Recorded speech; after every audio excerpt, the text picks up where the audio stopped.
నమస్కారం. న్యాయసేవ కార్యక్రమానికి స్వాగతం. ఇవాల్టి మన అంశం చెక్ బౌన్సింగ్ కేసులు న్యాయ సహాయం. ఈ అంశంపై సలహాలు సూచనలు అందించడానికి మనతో పాటు ఉన్నారు న్యాయవాది శ్రీ సన్నిధానం కృష్ణ శర్మ గారు, అలాగే ప్రేరణ స్వచ్ఛంద సంస్థ నిర్వాహకులు న్యాయవాది శ్రీ టి విజయభాస్కర్ రెడ్డి గారు. వారిచ్చే విలువైన సలహాలు సూచనలు స్వీకరించే ముందుగా ఈ అంశానికి చెందిన ఒక కథనాన్ని చూద్దాం.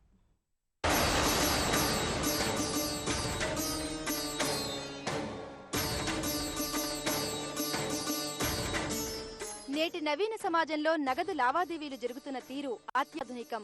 ఒకప్పుడు ఏదైనా ఒక వస్తువును కానీ స్థలాన్ని కానీ కొన్నప్పుడు డబ్బు రూపంలోనే చెల్లింపులు ఉండేవి.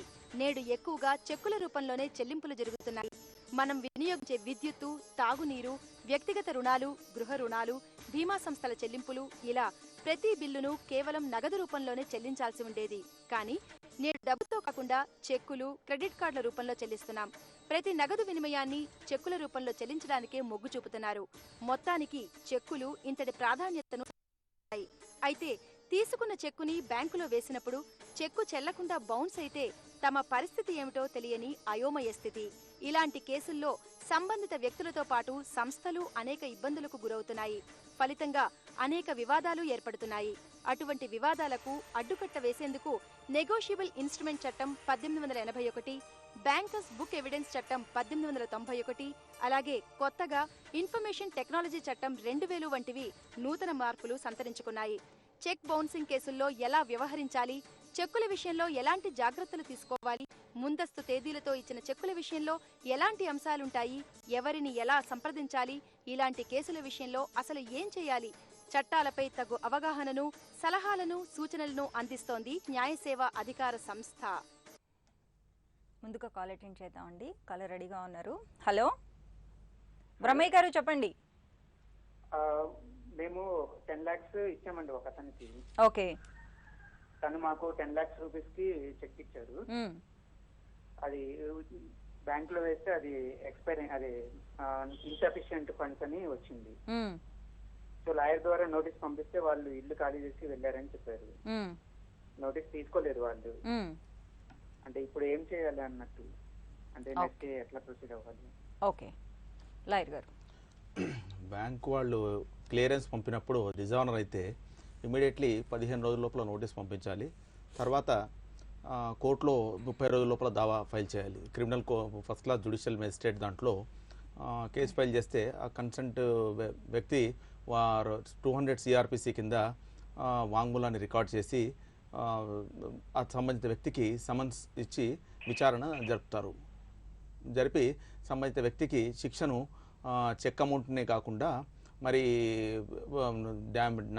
చెక్ అమౌంట్ని ఇవ్వడమే కాకుండా పెనాల్టీ శిక్ష, వెదర్ ఆ చెక్కు ఇచ్చింది డిజానర్ అయింది తేలితే అతనికి 2 సంవత్సరాల శిక్ష మరియు చెక్ అమౌంట్కు డబుల్ అమౌంట్ కూడా పెనాల్టీ విధించే ఆస్కారం ఉన్నది. ఈ మీరు ఇమ్మీడియట్ మీరు ఏంటంటే నోటీస్ ఆల్రెడీ పంపించారు కనుక 30 రోజుల లోపల సంబంధిత ఫస్ట్ క్లాస్ జ్యుడిషియల్ మేజిస్ట్రేట్ కోర్టులో 200 CRPC కింద కేసు ఫైల్ చేస్తే కోర్టు వారు ఇమ్మీడియట్ సమన్స్ పంపించి విచారణ జరపడానికి ఆస్కారం ఉంది. మరో కాల్ తీసుకుందాం అండి. నల్గొండ నుంచి హనుమంతరావు గారు. నమస్తే అండి హనుమంతరావు గారు, చెప్పండి. మేడం, మేము యాక్చువల్లీ ఒక ఇన్వెస్ట్మెంట్ పెట్టామండి, బిజినెస్ పెట్టాం వేరే పార్ట్నర్ తోటి. ఓకే. అయితే యాక్చువల్లీ మాకు కొంచెం గొడవలు అయ్యి మేము మొత్తం క్యాన్సిల్ చేసుకుని, బిజినెస్ క్యాన్సిల్ చేసుకొని మేము పంచుకున్నాం అన్నట్టు మొత్తం. అయితే మాకు ఎంత 12 lakhs వరకు రావాలి. 2 చెక్కులు ఇచ్చాడు అతను. 2 చెక్కులు ఇస్తే ఒక చెక్ ఓకే అయింది, మేము మనీ విత్డ్రా చేసుకున్నాం. ఇంకో చెక్ వేస్తే బౌన్స్ అయింది అన్నట్టు. బౌన్స్ అయితే మేము కోర్టులో కేసు వేసాము. అది 3-4 years నుంచి అది నడుస్తూనే ఉంది. ఇంతవరకు మాకు రిజల్ట్ లేదేం లేదండి. ఓకే. విజయభాస్కర్ రెడ్డి గారు, మీరు 3-4 years అయిందన్నారు కదా కోర్టులో కేసేసి? అవును సార్. అతనికి నోటీసులు ఎంత అయ్యి అతను వచ్చాడు, ట్రయల్ స్టార్ట్ అయిందా మీకు? స్టార్ట్ అయిందండి. అతనికి అడ్వాంటేజ్ ఏంటంటే అతను కూడా LLB చేశాడు, అతను కూడా అడ్వకేట్ అన్నట్టు యాక్చువల్లీ. సరే చెప్పండి. సో అయితే అతనికి కొంచెం ఎలా మేనేజ్ చేయాలో తెలుసు కాబట్టి అతను ఒకసారి వస్తాడు, ఒకసారి రాడు, ఏదో ఒక రీజన్ చెప్తాడు, హెల్త్ ప్రాబ్లమ్ అని, అదని ఇదని. మళ్ళీ మాకు టైంకి మాకు సాక్షులను తీసుకురమ్మన్నప్పుడు మేము తీసుకెళ్తాం, అప్పుడు ఎలాగో అలా తప్పించుకుంటాడు అతను. ఇది ఇక్కడ చెక్ బౌన్స్ అనేది, చెక్ అనేది పూర్తిగా సాంకేతికమైనదండి. ఇది మన సివిల్ కేసెస్ లాగా దీంట్లో విస్తృత ఇది పరిశోధన తర్వాత విస్తృతంగా ఇది ఉండదు. అదే చెక్కు అతని అమౌంట్ ఇచ్చాడా లేదా, తర్వాత మనకి ఇవ్వాల్సిన బాధ్యత లైబిలిటీ ఉందా లేదా అనేది చూస్తాం అక్కడ ముఖ్యంగా. తర్వాత ఇప్పుడు మీరు ఏదైతే చెప్పారో చాలా కాలాతీతం అయిపోయింది, 3-4 years అయింది కాబట్టి అని అంటున్నారు. కాబట్టి మీరు తొందరగా డేట్లు వేయించుకొని జడ్జి గారికి చెప్పి ఆ ఇష్యూ క్లోజ్ అయ్యేటట్టు చూసుకోండి. ఆల్రెడీ మీకు అంతకుముందు ఒక చెక్కు క్లియర్ అయిపోయింది, ఇంకో చెక్కు ఉంది కదా. కాబట్టి మీరు రిప్రజెంట్ చేయండి, తొందరగా వేయించుకోండి. ఎందుకంటే మాక్సిమం మనకు 1 year 2 years లోపల కంప్లీట్ అవ్వాలి చెక్ బౌన్స్ 6 months నుంచి. సరే మీరు 3 years 4 years అంటున్నారు కాబట్టి మీరు జడ్జి గారి ముందు రిప్రజెంట్ చేసి అదేమైనా ఇప్పుడు లాయర్ అయినప్పటికీ మామూలు వ్యక్తి అయినప్పటికీ ఏదైనప్పటికీ కూడా అది పూర్తిగా సాంకేతికమైనది తప్పించేసి టెక్నికల్గా అతను మీకు లైబిలిటీ ఉన్నదా లేదా అనేది అక్కడ ప్రధానం తప్పించి అక్కడ సాక్షులు అది అంతా కొంత ఉండొచ్చు కొంత మేరకు. కాకపోతే కనుక అది పూర్తిగా మీరు ఒకసారి ఆ జడ్జి గారితో వాళ్ళతో మాట్లాడి మీ యొక్క సమస్యను పరిష్కారం చేసుకోండి. ఒక కాల్ తీసుకుందాం అండి. నెల్లూరు నుంచి సురేష్ గారు. నమస్తే అండి సురేష్ గారు, చెప్పండి. నమస్తే మేడం. ఏం లేదు మేడం, నేను దుబాయ్ వెళ్ళాలని చెప్పి ఒక ట్రావెల్ ఏజెంట్ కి నేను సెక్యూరిటీ పర్పస్ గా ఒక చెక్ ఇచ్చాను మేడం 2012లో. 6 నెలలైనా అతను నన్ను పంపించలేదు మేడం. నా చెక్కులు మనీ ఇవ్వమని చెప్పి రిటర్న్ ఇవ్వమని చెప్పి నేను అడిగాను మేడం. ఓకే. అతను ఇంట్లో లేకుండా అతని భార్య చేత హామీ పత్రం ఒకటి రాసి ఇచ్చాడు మేడం. ఆ చెక్కు నెంబర్లు అన్ని నేను ఈ హామీ పత్రం నేను దీనికి ఎటువంటి క్రిమినల్ చర్యలకైనా అని చెప్పి వైట్ పేపర్ మీద రాసి ఇచ్చాడు మేడం. అమౌంట్ అది కూడా మెన్షన్ చేశారు అందులో? ఏది మేడం? ఆ హామీ పత్రంలో మీరు ఇచ్చిన అమౌంట్ అది మెన్షన్ చేశారా? చేశారు మేడం. మొత్తం చేసి ఇచ్చేస్తున్నాము, కానీ చెక్కు మటుకు కనపడలేదు. చెక్కు దొరికిన వెంటనే మీకు మేము ఇవ్వగలము అని చెప్పినని నా దాంట్లో మెన్షన్ చేశారు మేడం. ఓకే. 2012లో నేను బ్యాంక్ వెళ్ళిపోయేసి పలానా చెక్ నెంబర్ నాకు పోయింది, ఈ విధంగా స్టాప్ ద పేమెంట్ అని చెప్పినని నేను స్టాప్ చేయించాను మేడం. వాళ్ళు వాంటెల్లీగా 2013లో వాళ్ళు కోర్టులో నా పైన చెక్ వేశారు మేడం. అది 3 years వరకు నడిచింది మేడం అది. కానీ నేను ఎటువంటి ప్రాన్స్ నోట్లు కానీ ఏమీ కూడా రాసిచ్చలేదు మేడం. కానీ నాకు ఒక 6 months పనిష్మెంట్ వేసి 3 lakhs పెనాల్టీ. వారు ఇచ్చిన హామీ పత్రం మీ దగ్గర ఉంది కదా, అది ప్రొడ్యూస్ చేయలేదా మీరు? చేశారు మేడం, చేసినా కూడా వాళ్ళు ఏమీ దాని గురించి ఏం స్పందించలేదు మేడం. అది నేను ఎటువంటిది ఏమీ నేను తీసుకోలేదు యాక్చువల్ గా. అతను నన్ను బ్లాక్ మెయిల్ చేసి ఈ విధంగా నాకు ఒక 2 లక్షలన్నా 5 లక్షలన్నా అని చెప్పి నన్ను బ్లాక్ మెయిల్ చేస్తున్నాడు. ఓకే, అర్థమైందండి. దాని తర్వాత ఇప్పుడు నేను ఇప్పుడు నేను అప్పీల్కి వెళ్ళాను మేడం. నేను మళ్ళీ డిస్ట్రిక్ట్ కోర్టుకి నేను నాకంటూ ఒక ప్రూఫ్ అంటూ ఏమీ లేదు మేడం. జస్ట్ ఓన్లీ చెక్, ఆ చెక్ కూడా టైప్ చేసుకొని వేసుకున్నాడు మేడం అతను. ఓకే, దాని గురించి మీరు వివరాలు చెప్పగలరా మేడం? ఇప్పుడు 2012లో మీరు చెక్ ఇచ్చారని చెప్తున్నారు, తర్వాత క్రిమినల్ కోర్టులో కూడా జరిగింది ఇదంతా అని చెప్తున్నారు. దానిపైన మీరు జిల్లా కోర్టులో కూడా అప్పీల్ వేశారు. ఇప్పుడు అప్పీల్ ఏ స్టేజ్లో ఉందండి? ఇప్పుడు అప్పీల్ ఇంకా మాకు వాయిదా పెట్టారు సార్. వాయిదా పెట్టారు. మీరు అప్పీల్ ఫైల్ చేసినప్పుడు స్టే ఆర్డర్ గురించి మీరు ఇన్సిస్ట్ చేయలేదండి? అంటే ఎట్లా సార్ అది? లోవర్ కోర్ట్ ఆర్డర్ను స్టే చేస్తారు. చేసి నేను డిపాజిట్ కూడా 3 lakhs నాకు డిపాజిట్ కూడా కట్టించుకున్నాను సార్. డిపాజిట్ కట్టించుకున్నప్పుడు మీకు ఆల్రెడీ స్టే చేస్తారు ఎగ్జిక్యూషన్. మీరు ఏమన్నారంటే 6 months పనిష్మెంట్ ఇచ్చారు, 3 లక్షల రూపాయలు జుర్మానా విధించారు అంటున్నారు. అయితే దాన్ని మీరు జిల్లా కోర్టులో అప్పీల్ చేశారు. అప్పీల్ చేసినప్పుడు మీరు ఇంటీరియర్ మెజర్గా మీరు ఆ ఆర్డర్ను స్టే చేయించుకోవాలి. స్టే జరిగినప్పుడు అది ఫైనల్ హియరింగ్లో జరుగుతుంది. అది దానిపైన మళ్ళీ అప్పీల్ ఉంటుంది హైకోర్టులో. కనుక ఇంతటితోటి జిల్లా మేజిస్ట్రేట్ కోర్టు ఇచ్చిన తీర్పు తుది తీర్పు కాదు. అందుకని మీరు జిల్లా కోర్టులో మీరు స్టే దాని గురించి మీ అడ్వకేట్ న్యాయవాదిని సంప్రదించి మీరు తెచ్చుకుంటే ఇమ్మీడియట్ ఉంటుంది. మీరు కట్టిన అమౌంట్ కూడా ఒకవేళ జిల్లా కోర్టులో కింది కోర్టు తీర్పు కొట్టేస్తే మీకు ఆ అమౌంట్ కూడా రిఫండ్ అవుతుంది. ఎందుకంటే అతను చెక్ లేకుండా ఏదో టైపుడ్ కాపీ మీద చేసినంత మాత్రాన చెక్ కిందికి వ్యాలిడిటీకి రాదు. ఒకటి తెల్ల కాగితం మీద రాపించుకున్నారంటున్నారు, అది కూడా వ్యాలిడిటీ కాదు అది. కనుక మీకు న్యాయం జరుగుతుంది ఈ విషయంలో. మీరు తొందరగా జిల్లా కోర్టులో తొందరగా చెప్పించేసుకోండి. మరో కాల్ తీసుకుందాం అండి. తెనాలి నుంచి ధనంజయరావు గారు. నమస్తే అండి. నమస్తే అండి, చెప్పండి. నేను ఒక అతనికి 1 లక్ష రూపాయలు ఇచ్చానండి. అతను నాకు చెక్ ఇచ్చాడు 2 notes రాసిచ్చాడు సార్ మేడం. అతను వచ్చేసరికి సంతకం చేశాడు, అమౌంట్ డేట్ అయ్యేమీ లేదు. అతను ఇప్పుడు వచ్చేసరికి అంటే బంగారు పని చేసే అతను. మ్మ్. అతను ఇప్పుడు ఇక్కడ ఉండలేదు, ఓకే. ఉంటున్నాడు కానీ ఎక్కడ ఉంటున్నాడో తెలియట్లా. మ్మ్. అడ్రస్ అయితే తెనాల్లోనే ఉంటున్నాడు, ఎక్కడ ఉంటున్నాడో తెలియట్లా. మ్మ్. ఇప్పుడు దాని వల్ల మనం ఏమన్నా చేయొచ్చా మేడం? ఆ చెక్కు బ్యాంకులో వేయటమో మరి ఏమన్నా? ఓకే. విజయభాస్కర్ రెడ్డి గారు, మీకు చెక్కు తీసుకుని ఎంతకాలం అయిందండి మీరు చెక్కు తీసుకొని? నేను తీసుకొని ఒక సంవత్సరం అవుతుందండి. అతను వచ్చేసరికి 2014 నుంచి తెనాల్లో ఉంటున్నా. 2014 తెనాలి ఉండట్లేదు, అతని అడ్రస్ మీకు తెలియదు ప్రస్తుతానికి? తెనాల్లోనే ఉంటున్నాడు కానీ ఎక్కడ ఉంటున్నాడో తెలియదు ఇట్లా. ఎక్కడ ఉంటున్నాడో మీకు తెలియడం లేదు. తర్వాత ఇప్పుడు చెక్కులు మీ దగ్గర ఉన్నాయి, ఒక 2 నోట్లు ఒక చెక్కు మీ దగ్గర ఉంది. అవును సార్. దానికి సంబంధించి ఆ చెక్కు మీద ఎటువంటి డేట్ కానీ తర్వాత పేరు కానీ అమౌంట్ కానీ ఏం రాయలేదు? అమౌంట్ కానీ వేయలేదు సార్. సిగ్నేచర్ చేశారా? సిగ్నేచర్ చేశారు సార్. సిగ్నేచర్ చేశారు, తర్వాత ఆయన అమౌంట్ ఇది తెలియడం లేదు మీకు. ఇప్పుడు ఉన్నాడో తెలియట్లే, ఉంటుంది మాత్రం తెనాల్లోనే. మనం ఏం చేయాలనేది అర్థం కావట్లేదు. ఇప్పుడు ఫస్ట్ మీరు ఏం చేస్తారంటే అతను ఎక్కడున్నాడో లొకేట్ చేయండి ఆయన అడ్రస్. తర్వాత మీకు చెక్ ఆయన ఎంటీ చెక్ ఇచ్చాడు, అయితే ఎంటీ చెక్ ఇచ్చినంత మాత్రం అది చెల్లకుండా పోదు. అయితే మీరు అన్ని కాలమ్స్ ఫిల్అప్ చేసి డేటు, మనకి ఇప్పుడు ఒక డేట్ వేసుకున్నాం అనుకోండి, అటు నుంచి 3 నెలల లోపల ప్రజెంట్ చేయాల్సి ఉంటుంది అనమాట. దానికి ముందుగా మీరు అతను ఎక్కడున్నాడో ఫస్ట్ ఆ అడ్రస్ లొకేట్ చేయండి. తెలియడం లేదు అంటే ఇప్పుడు నోటీసులు పంపించాలన్నా తర్వాత వాళ్ళకి ఇది చేయాలన్నా కూడా మన దగ్గర అతను అడ్రస్ లేకపోతే మనం చేసేది ఏమి ఉండదు. ఫస్ట్ అది లొకేట్ చేసి అడ్రస్ ఎక్కడున్నాడో ఏంటో అని చెప్పి చూసి తర్వాత ఆయనకి మీరు చెక్ ప్రజెంట్ చేయండి. చెక్ ప్రజెంట్ చేశాక దాన్ని బట్టి మీరు అది చెక్ బౌన్స్ అయిన పక్షంలో 30 days లోపల అతనికి నోటీస్ ఇవ్వాల్సి ఉంటుంది. ఆ తర్వాత 15 రోజులు వెయిట్ చేయాలి, ఏమన్నా అతని దగ్గర రిప్లై వస్తుందా ఏంటని చెప్పి. ఆ తర్వాత 30 days లోపల మీరు కోర్టులో కేసు ఫైల్ చేయాల్సి ఉంటుంది, క్రిమినల్ కేసు. అది ఇంకా ప్రొసీజర్ ఉంటుంది అనమాట. అదంతా కూడా ఫస్ట్ ఆ బాధ్యత మీదే, తెలుసుకోవాల్సిన బాధ్యత మీదే. తెలుసుకుంటేనే దాన్ని వేయటానికి గానీ అవకాశం. తెలుసుకొని తర్వాత నీట్గా పద్ధతిగా రాసి ఆ చెక్కు మీరు రాసినంత మాత్రం అది చెల్లకుండా పోదు. ఆ అవకాశము ఆ అవసరం ఆయన మీకు కల్పించారు కాబట్టి అది చెల్లుబాటు అవుతుంది. కాబట్టి ఆ విధంగా మీరు చేసుకోండి. ఓకే, మరో కాల్ తీసుకుందాం అండి. శ్రీనివాస్ గారు ఖమ్మం నుంచి. నమస్తే అండి శ్రీనివాస్ గారు, చెప్పండి. నమస్తే మేడం, ఖమ్మం నుంచి మాట్లాడుతాండి. ఓకే. ఇది ఒక దగ్గర ప్రైవేట్ చిట్టి, రిజిస్ట్రేషన్ లేని చిట్టి దగ్గర జాయిన్ అయ్యా మేడం. ఒక 5 lakhs చిట్టి ఒకటి, 2 lakhs చిట్టి ఒకటి మేడం. ఓకే. అయితే 5 lakhs చిట్టి ఎత్తుకున్న తర్వాత అమౌంట్ తీసుకున్న తర్వాత అతని షూర్టీగా నా చెక్కులు, ప్రామిసర్ నోట్లు, అతను మా ఫాదర్ చెక్కులు ఇచ్చారు madam. White paper, promissory note, చెక్కులు తీసుకున్న తర్వాత అది అయిపోయిన తర్వాత మళ్ళీ 3-4 months తర్వాత మరి ఇంకా 2 lakhs చిట్టి ఎత్తాను మేడం. ఇచ్చిన తర్వాత ఆ చిట్టి డబ్బులు ఇవ్వకుండా అతను ఎస్కేప్ అయ్యాడు.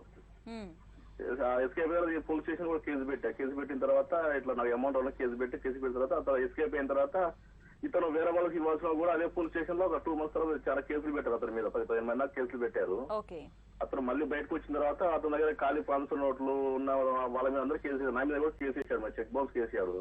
4 లక్షలు కేసాడు. అతనే నాకు 1,50,000 అతనికి ఇవ్వాలి, నా సిటీ డబ్బులు ఇవ్వాలి, అది పోను. అతనే 4 లక్షలు నా మీద వేసాడు రివర్స్ గా. అది కేసు నడుస్తుంది మేడం. అది న్యాయం దొరుకుతుందా లేదా కనుక్కుందామని. ఇప్పుడు మీరు ప్రైవేట్ అన్రిజిస్టర్డ్ చిట్టీలో జాయిన్ అయ్యారు. అన్రిజిస్టర్డ్ చిట్టీలో జాయిన్ అయ్యారు. ఒకటి 5 lakhs చిట్టి జాయిన్ అంటున్నారు, ఇంకోటి 2 లక్షలు జాయిన్ అయిన అంటున్నారు. తర్వాత అతను అబ్స్కాండ్ అయినాక పోలీస్ స్టేషన్లో కూడా కంప్లైంట్ ఇచ్చారు, మీతో పాటు వేరే వాళ్ళు కూడా ఇచ్చారు. అది పోలీస్ కేసు 420 కింద బుక్ అయి ఉండొచ్చు. మీరు ఇప్పుడు చెక్ మీరు తెల్ల పేపర్ మీద మీ సంతకాలు తీసుకొని రాపించుకున్నారని మీరు చెప్తున్నారు, అంతేనండి? కాల్ కట్ అయినట్టుందండి, కంటిన్యూ చేయండి. తెల్ల పేపర్ తీసుకున్నాను అంటున్నారు. మీరు ఇంకొకటి ఏంటంటే చెక్ బౌన్స్ అయిందని అంటున్నారు. అది అతను ఏ పరిస్థితుల్లో చెక్ ఇచ్చారు? అసలు ప్రైవేట్ రిజిస్టర్డ్ చిట్ అనేది అది రిజిస్ట్రేషన్ యాక్ట్ కిందకి రాదు. డిఫాల్టర్స్ ప్రొటెక్షన్ యాక్ట్ అనేది కూడా ప్రభుత్వం వారు తీసుకున్నారు. మన కనుక ఏదైతే ఈ చిట్ ప్రైవేట్ కింద రిజిస్టర్ అయింది ఎంత మాత్రం కూడా చిట్టి కిందకి రాదు. అది కనుక ప్రామిసరీ నోటు ద్వారానే మీరు అతని మీద ప్రొసీడ్ కావచ్చు. మీ చెక్ బౌన్స్ కేసు అనేది కూడా అతను ఏ పరిస్థితులు ఇచ్చాడు అనేది అతను ఎస్టాబ్లిష్ చేయాలి. చేసినాక అది ప్రూఫ్ అయితేనే అతను వాంగ్మూలం చేసి విచారణ జరిగిన తర్వాతనే మీరు వెదర్ మీ చెక్ నిజంగా డిజానర్ అయ్యిందా కాలేదా, ఏ పరిస్థితుల్లో అయింది అనేది జరిగిన తర్వాతనే కోర్టు వారు న్యాయం చేస్తారు మీకు. అంతవరకు మీరు వెయిట్ చేయాల్సిందండి. ఓకే. విజయభాస్కర్ రెడ్డి గారు, ఈ మధ్య కాలంలో నెగోషియబుల్ ఇన్స్ట్రుమెంట్ యాక్ట్లో వచ్చిన మార్పులు ఏంటి? ఈ మధ్య చాలా మార్పులు వచ్చాయండి. ఇతవరకు ఏంటంటే రకరకాల సార్ ఇప్పుడు ఏదైతే వచ్చిందో, ఇప్పుడు ఎవరైతే చెక్ ప్రజెంట్ చేస్తారో, చెక్ అయితే ఎవరైతే ఇస్తారో ఆ చెక్ ఇచ్చిన వ్యక్తి ఎవరైతే తీసుకుంటారో ఆ తీసుకున్న వ్యక్తి ఏదైతే బ్యాంకులో ప్రజెంట్ చేస్తారో అదే బ్యాంకు లోపల ఆ బ్యాంకు ఏదైతే కోర్టు జ్యుడిషియల్కి వస్తుందో ఆ కోర్టులో మాత్రమే ప్రజెంట్ చేయాల్సి ఉంటుంది అనమాట. ఆ కోర్టులో మాత్రమే కేసు ఫైల్ చేయాల్సి ఉంటుంది. అదొకటి ప్రధానంగా చెప్పుకోవాల్సిన విషయం.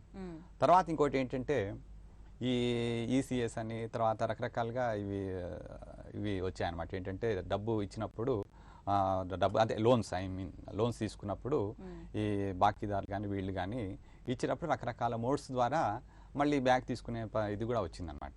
వాళ్ళ అకౌంట్ నుంచి డైరెక్ట్గా క్లిక్ చేయటం అని. ఏదేమైనప్పటికీ కూడా ఏదైతే లోపం అయితే జరుగుతుందో అవన్నీ కూడా శిక్షార్హత కిందకే వస్తాయి.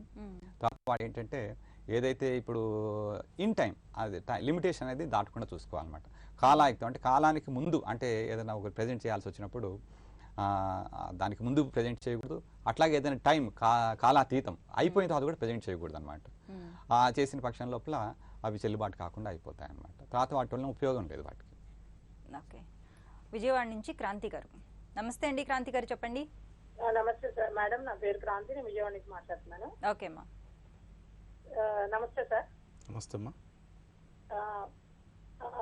మేడం మా ఆడపడుచుకి గవర్నమెంట్ జాబ్ ఇస్తానని మా దగ్గర 4 lakhs తీసుకున్నారు. అయితే చెక్ మేము గట్టిగా ఫోర్స్ చేస్తుంటే 4 years నుంచి గొడవ చేసి మేము మా వారు వాళ్ళందరూ వెళ్ళి గొడవ చేస్తే మా చెక్ అమౌంట్ వేసి సైన్ పెట్టించారు. డేట్ ఏమి వేయలేదు. మాకేం చెప్పారంటే పండగ తర్వాత, సంక్రాంతి పండగ తర్వాత వేసుకోండి, నాకు డబ్బులు వస్తాయి తీసుకోండి అన్నారు. మళ్ళీ 25th వేసుకోమన్నారు. అట్లా 3 months నుంచి మమ్మల్ని గడుపుతున్నారు కానీ చెక్ లో బ్యాంక్ లో డబ్బులు వేయట్లేదు సార్. మేము స్పెషల్ గా SBI దానికి అకౌంట్ తీసుకోమన్నారు, తీసుకున్నాము. మరి ఇప్పుడు అది 3 months అయిపోతుంది చెక్ బౌన్స్. మరి ఇప్పుడు అది 2 times వేసాము, 3 times వేసాం బ్యాంక్ లో. 3 times బౌన్స్ అయిందమ్మా. బౌన్స్ అవుతుందండి. వాళ్ళు ఏం చెప్తున్నారంటే, వాళ్ళు బ్యాంక్ వాళ్ళు ఏం చెప్తున్నారంటే ఖాతా తీసేస్తారమ్మా, అసలు వీడి రన్నింగ్ లేదు అని చెప్తున్నారు. మళ్ళీ ఇప్పుడు 3 months అయిపోతుంది కదా, చెక్ బౌన్స్ అవుతుంది అంటారు. చెక్ పనికి రాదంటారు 3 months తర్వాత. మరి ఏమి లీగల్ గా ప్రొసెస్ అవ్వాలంటారు ఈ బ్యాంక్ చెక్ కి? ఓకే శర్మ గారు. చూడమ్మా, ఇప్పుడు మీరు గవర్నమెంట్ జాబ్కు ఇప్పిస్తానైతే 4 లక్షల రూపాయలు తీసుకున్నాడు, చెక్ ఇచ్చారని మీరు అంటున్నారు. అవును సార్. చెక్ ఇచ్చాక మరి మీరు ఆ చెక్ ప్రజెంట్ చేశామంటున్నారు కూడా. 3 times ప్రజెంట్ చేశాక డిజానర్ కూడా అయింది చెక్.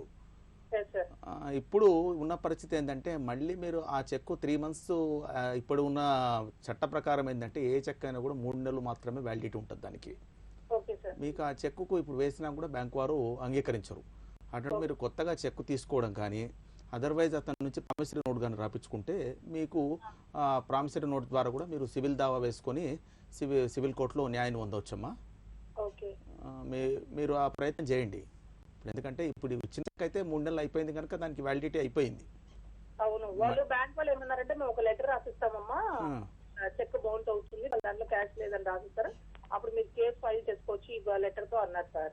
అది చేయొచ్చు. ఇంకొకటి కూడా ఏంటంటే మీరు మిమ్మల్ని చీట్ చేశాడు, గవర్నమెంట్ జాబ్ ఇచ్చాడని కన్సర్న్ పోలీస్ స్టేషన్ లో మీరు కంప్లైంట్ ఇస్తే పోలీసు వారు విచారణ జరిపి 420 సెక్షన్ కింద అతనిపై క్రిమినల్ కేసు కూడా బుక్ అవుతుంది. వాళ్ళకి ఏంటంటే అక్కడ పెరుగుబడి ఎక్కువ ఉంది సార్. ఆయనకి స్కూల్ ఎడ్యుకేషన్ సిస్టమ్ రన్ చేస్తున్నాడు అక్కడ. Government employee. మేము ఎన్నిసార్లు కంప్లైంట్ చేసినా పోలీస్ వాళ్ళు రియాక్ట్ అవ్వట్లేదు అక్కడ. అదేనమ్మా, ఇప్పుడు రియాక్ట్ కావడం లేదన్నంత మాత్రాన్ని మీరు కూర్చుంటే కాదు సమస్య. మీరు అక్కడ ప్రథమ శ్రేణి న్యాయస్థానం ఏదైతే ఉందో న్యాయస్థానంలో వెళ్ళి మీరు ప్రైవేట్ కంప్లైంట్ 200 CRPC కింద ఫైల్ చేసి మేజిస్ట్రేట్ గారు మీ వాంగ్మూలాన్ని రికార్డ్ చేస్తారు. మీరు ఇప్పుడు చెప్పారో అదంతా అతను రికార్డ్ చేసి సఫిషియెంట్ ప్రూఫ్స్ ఫైల్ చేస్తే మేజిస్ట్రేట్ గారు ఏం చేస్తారంటే పోలీసుకు రిఫర్ చేస్తారు.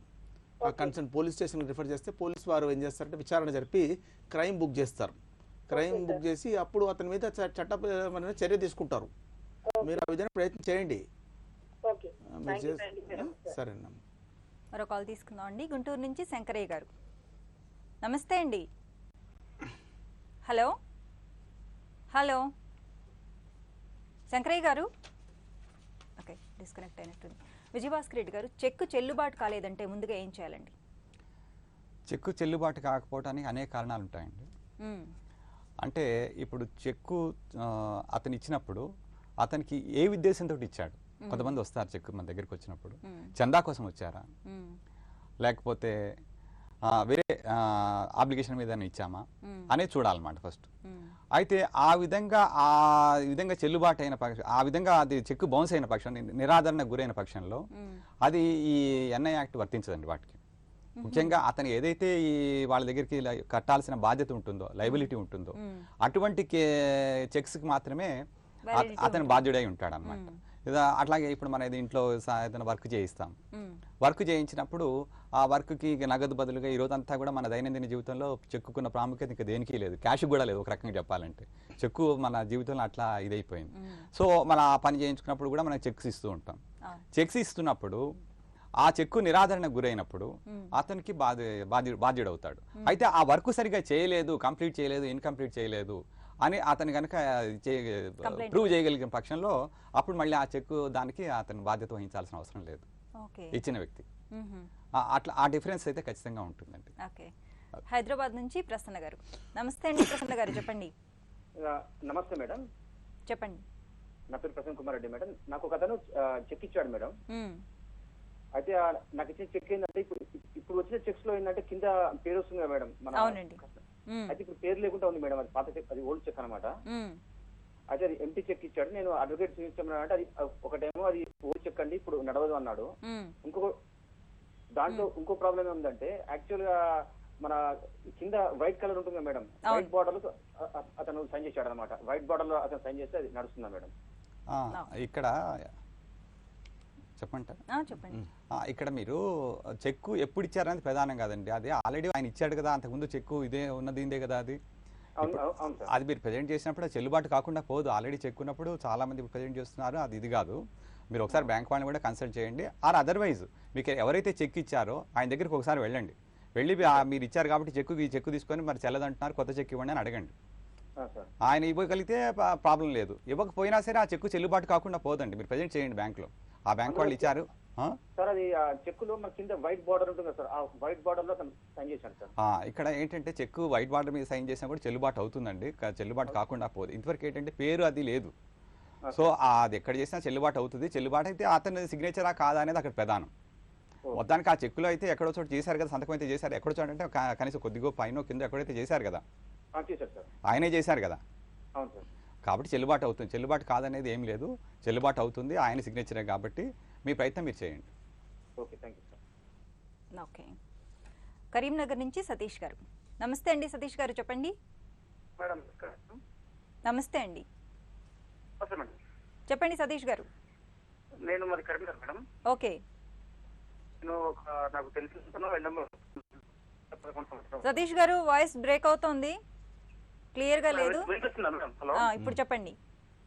నాకు డిపార్ట్మెంట్ లో జూనియర్ అసిస్టెంట్ జాబ్ ఉందని చెప్పేసి 2011లో మేడం ఇది. ఓకే. 2,15,000 తీసుకున్నారు మేడం. 2011 నుంచి నాకు ఒక 100 రూపాయలు బాండ్ పే. సతీష్ గారు బ్రేక్ అవుతోంది వాయిస్. ఓకే, మరో కాల్ తీసుకుందాం అండి. హైదరాబాద్ నుంచి నిఖిత. నిఖిత గారు నమస్తే అండి, చెప్పండి. నమస్తే అండి, మేము హైదరాబాద్ నుంచి కాల్ చేస్తున్నాము. ఓకే అమ్మా, చెప్పండి. మేము ఒకళ్ళ దగ్గర చిట్టి వేసామండి. చిట్టి వేసిన తర్వాత అవి ఓకే అయిపోయినాయి. కాకపోతే మేము చిట్టి వేసుకున్నప్పుడు వాళ్ళు షూరిటీ కింద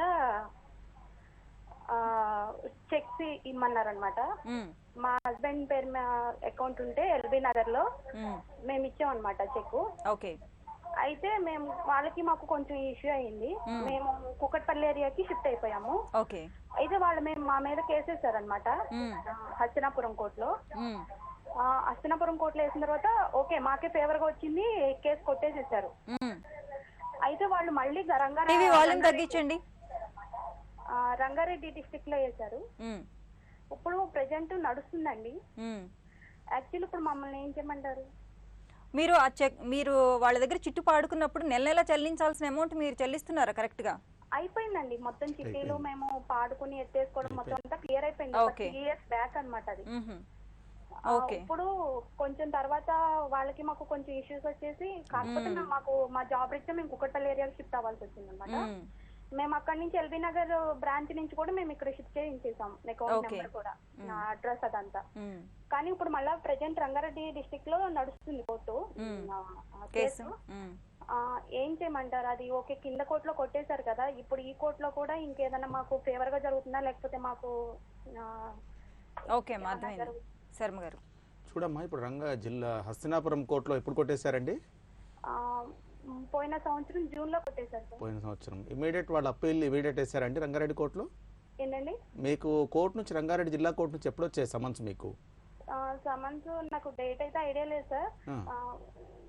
ఇది 3వ వాయిదా సార్ మొన్న. 3వ వాయిదా. మీరు న్యాయవాదిని పెట్టుకున్నారండి? పెట్టుకున్నాను సార్. వాళ్ళు ఫుల్ సార్, మేము ఇప్పటి వరకు న్యాయవాదికి 50,000 వరకు ఇవ్వాలి సార్, ఇచ్చాం సార్. మాది అవన్నీ కూడా అప్పులు చేసి ఇవ్వాల్సి వచ్చింది అనమాట. ఆయన ఓకే మనమే గెలుస్తాం 2 వాయిదాల్లో క్లియర్ చేసేస్తాను, 3 వాయిదాల్లో క్లియర్. మాకు ఆపోజిట్ లో ఉన్న సీనన్నయ్య అంటే సీన్ గారు అనమాట మా మీద కేసు వేసింది. సీనన్నయ్య ఏంటంటే తను చాలా పలుకుబడి ఉన్న వ్యక్తి అనమాట. తన కలిసిన లాయర్ ఉన్నాడు. కొంచెం మాకేంటంటే కొంచెం భయం వేస్తుంది అనమాట. ఆయన ఇంకా మాకు మీద ఏమన్నా కేసు పెడతాడేమో, అక్కడ కింద కొట్టేశారు కదా, ఇప్పుడు ఏదన్నా మళ్ళా మాకు విరుద్ధంగా ఏమైనా వస్తుందేమని చెప్పి. చూడమ్మా, అట్లా భయపడాల్సిన అవసరం ఏం లేదు. ఇప్పుడు జిల్లా కోర్టులో వాళ్ళు కేసు వేసినంత మాత్రాన వాళ్ళు గెలుస్తారని ఏం లేదు. మీ వాదనలు కూడా విన్నాకనే న్యాయమూర్తి గారు ఒక అవగాహనకు వస్తారు. మీరు వేసి కూడా 3 months అవుతుంది అంటున్నారు. ఇప్పుడు 3 months కాదు సార్, అంటే 3వ వాయిదాకి మొన్న అటెండ్ అయ్యాను సార్. 3వ వాయిదాకి అటెండ్ అయ్యారు. ఇప్పుడు కింది కోర్టులో సాక్ష్యాలను రికార్డ్ చేస్తారు. జిల్లా కోర్టులో మటుకు ఇచ్చిన తీర్పు మీదనే ఆర్గ్యుమెంట్ జరుగుతాయి కనుక ఇక్కడ సాక్ష్యాలను విచారించడం అనేది ఉండదు. ఇక్కడ ప్రాసెస్ జిల్లా కోర్టులో ఓన్లీ మీ ఆర్గ్యుమెంట్స్ మీద జరుగుతుంది కనుక తొందరలోనే పరిష్కారం అవుతుంది. ఇప్పుడు ప్రభుత్వం వారు కూడా ఏం చేశారంటే, ఉన్నత న్యాయస్థానం వారు కూడా కేసుల సత్వర పరిష్కారం కోసము ఫాస్ట్ ట్రాక్ కోర్ట్స్ ఇవన్నీ క్రియేట్ చేశారు. మేము కింది కోర్టులో కేసు గెలిచినందుకు లాయర్ గారికి 30,000 తీసుకున్నారు సార్. అంటే అంతకు ముందు ఖర్చులు కాకుండా ఓన్లీ 30,000 తీసుకున్నారు అనమాట. ఇప్పుడు మళ్ళీ ఈ కేసు వాదిస్తున్నాం కదా, ఇంకో 20,000 ఇమ్మంటున్నారు. ఇప్పుడు ప్రెజెంట్ 10,000 ఇచ్చాం సార్, మళ్ళీ ఇంకో 10,000 ఇమ్మని అడుగుతున్నారు. ఇట్లా ఎలా సార్ ఇంత అమౌంట్? ఇప్పుడు న్యాయవాది కేసు చేస్తున్నాడు కనుక ఫీజు తీసుకుంటున్నాడు, అంతేగాని ఖర్చులు మీరు పెట్టుకోవాల్సిన అవసరం ఏం లేదు జిల్లా కోర్టులో. ఎందుకంటే కేసు ఫైల్ చేసిన వాళ్ళు ఖర్చులు పెట్టుకుంటారు. మీరు న్యాయవాదిని ఎంగేజ్ చేసుకున్నారు కనుక అతనికి ఫీజు ఇవ్వాలి, తొందరలోనే అవుతుంది. మేము అంత ముందు కింద కోర్టులో అయితే 3 years తిరిగాం. అవునండి, కేసు కింది కోర్టులో అక్కడ ఏమవుతుందంటే నోటీసులు ముట్టాలి. వాళ్ళకు నోటీసులు ముట్టినాక వాళ్ళు అప్పేర్ కావాలి, అప్పేర్ వెనక సాక్ష్యాలను విచారించాలి, ఇదంతా తర్వాత ఎగ్జామినేషన్ జరగాలి, తర్వాత న్యాయమూర్తి గారు తీర్పు ఇవ్వాలి.